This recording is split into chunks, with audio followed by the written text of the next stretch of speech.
The Honourable Adam Searle. Thank you, Mr Deputy President. I rise to make a contribution in this debate, and at the outset I want to reinforce a point that's been made by a number of my Labor colleagues, and that is that the New South Wales Labor opposition rules out the introduction of aerial culling in the future. So that's, and I note that a number of people making a contribution in this debate have used that aspect to attack the Labor opposition, in particularly by reference to the past, and we acknowledge that, but this is not about the past, this is about the present and the future, and it is wanton misrepresentation of our current position to be suggesting that a future Labor government might contemplate the reintroduction of aerial... Well, the Honourable Reverend Fred Nile in fact said that very thing. So I just want to make sure that no one in this chamber, if no one in this chamber should be under any misapprehension. Put up. Reverend Nile, please. I ask that you not interject. We're going to get through this without the interjections. I apologise. Thank you. Thank you, Mr Deputy President. With those introductory remarks, I would like to move, in fact I do move, that the question before the House be amended by omitting all words after that and inserting instead, quote, "This House declines to give the bill a second reading for the following reasons. A. The Leader of the Opposition has written to the Premier seeking an investigation into an alleged breach of the Ministerial Code of Conduct, and the bill should either be withdrawn or not proceed until this matter has been dealt with. And B. There are unprecedented scientific concerns regarding this bill, including those raised by the RSPCA, the International Union for Conservation of Nature, and the Australian Academy of Science." Unquote. Mr Deputy President, in speaking to this amendment that I propose to the second reading question, to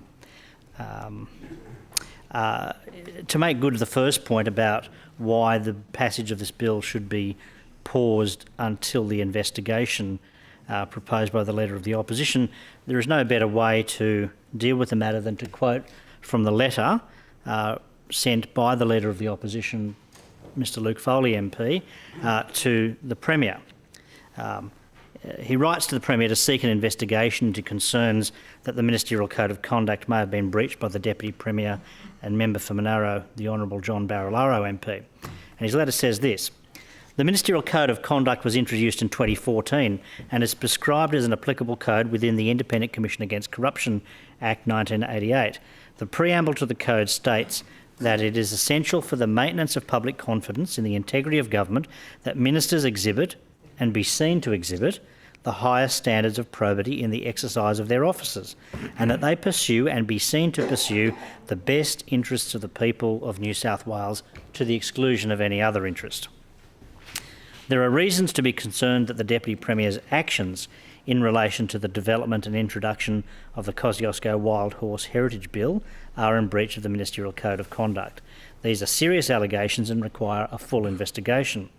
Under the Code, ministers have a duty to act honestly and in the public interest. Quote, "A minister in the exercise or performance of their official functions must not act dishonestly, must only act for what they consider to be the public interest, and must not act improperly for their private benefit or for the private benefit of any other person.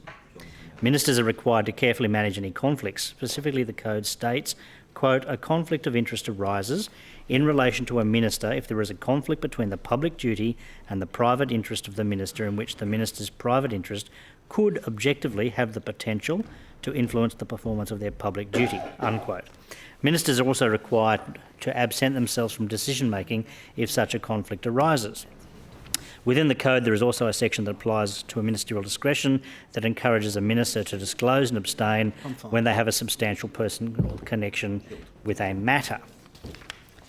There are concerns that the Deputy Premier has taken political donations from an individual and has gone on to work with them to introduce a bill to the Parliament that directly benefits that individual.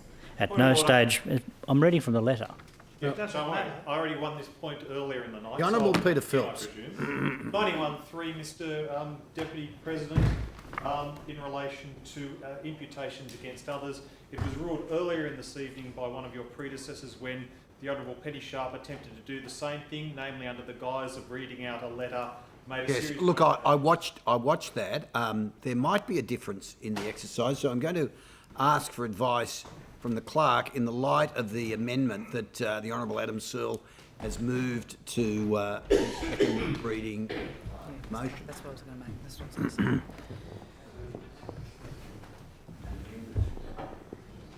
Explaining why she shouldn't proceed.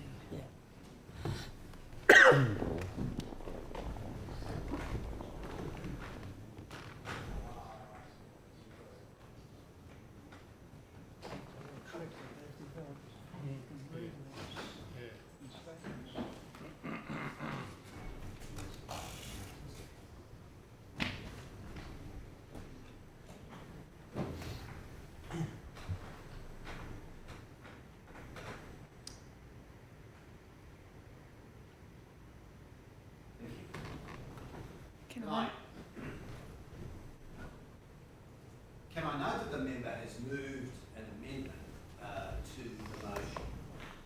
I don't think I need to repeat what that is. But can I remind all members that the rules of debate, particularly 91.3, provide a member may not use offensive words against either house of the legislature. Could you put the Or any microphone on? member of either house. Oh, sorry. Thank you. Or any member of either house, and all imputations and improper motives and all personal reflections on either house, members or office, will be considered disorderly. So let me say you have some latitude to address the matter that is the substance of your amendment, but that doesn't give you unlimited range.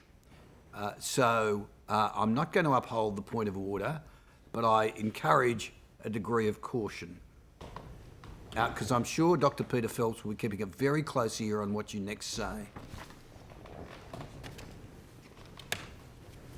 Well, in light of that very careful ruling, Mr Deputy President, and to avoid antagonising any member of the chamber, Including me.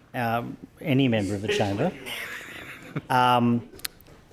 well, I think the concerns outlined by the Leader of the Opposition in his letter have probably been ventilated quite extensively elsewhere.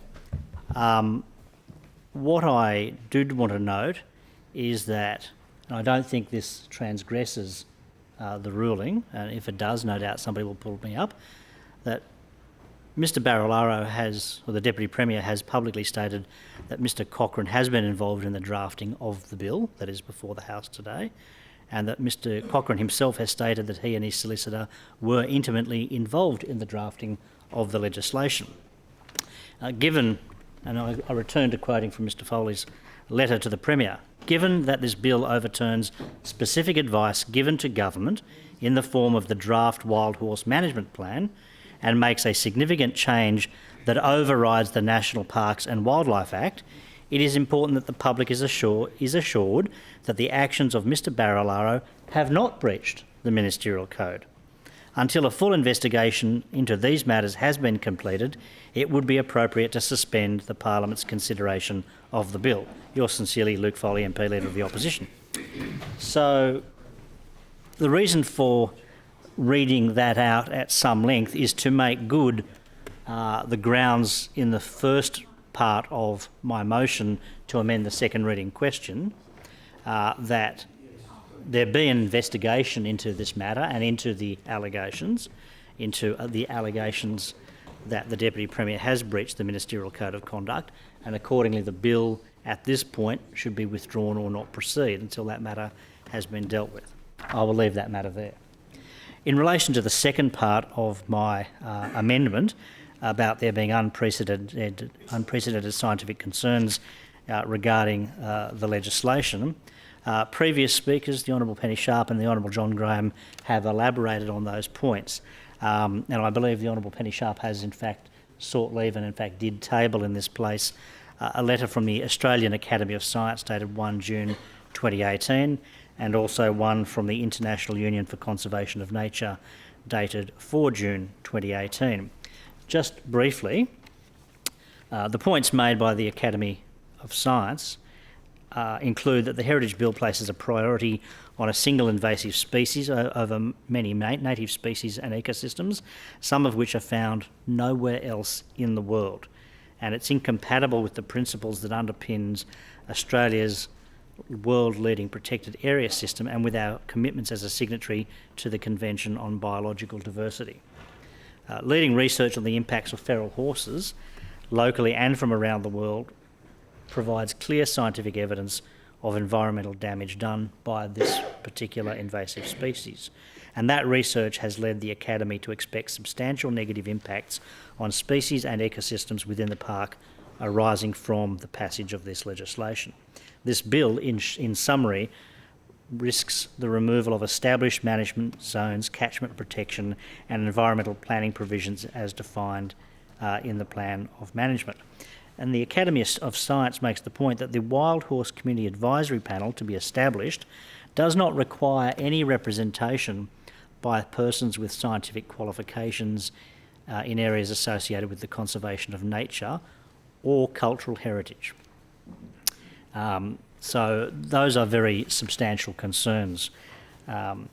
Further, the International Union for the Conservation of Nature has made the point that many of the alpine and subalpine plants and animals are endemic to the area to be affected by this legislation and exist nowhere else on Earth. And this was a point in part made by the Honourable John Graham. And that's a very significant matter for this House to consider, the damage to those species posed by the brumbies. The International Union for the Conservation of Nature also makes the same, raises the same concern about the Wild Horse Community Advisory Panel, and also is very concerned that the legislation prioritises an alien species bred from domestic stock, which demonstrably damages the fundamental values of the protected area, and in short makes quite a compelling case on scientific grounds that this legislation is simply inconsistent with the protected area's conservation objective and the existing plan of management as well. And the simple proposition is that retaining large numbers of wild horses simply is not able to be reconciled with the stated values of the park. Another point raised, and this is of very significant concern to those of us on this side of the House at least, which is that the legislation before the House asserts the primacy of this, of the adopted Wild Horse Heritage Management Plan over and above the National Parks and Wildlife Act of 1974 and the 2006 Plan of Management of the Park, and removes the provisions of the Act in relation to anything done to carry out or give effect to the adopted plan.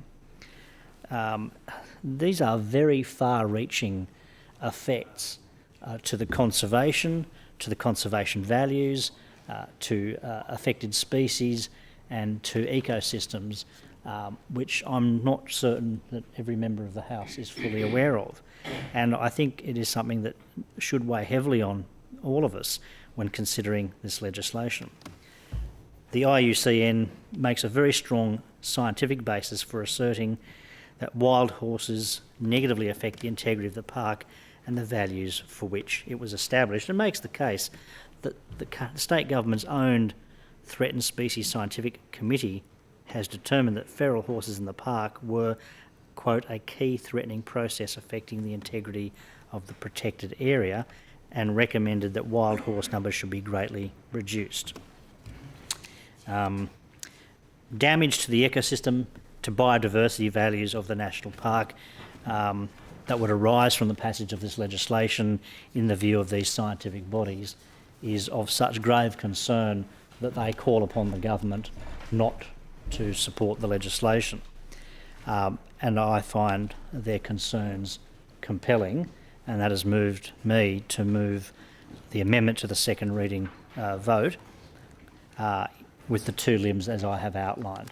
And so I would urge all honourable members to give close consideration to delaying the passage of this legislation until both of those matters have been satisfactorily dealt with.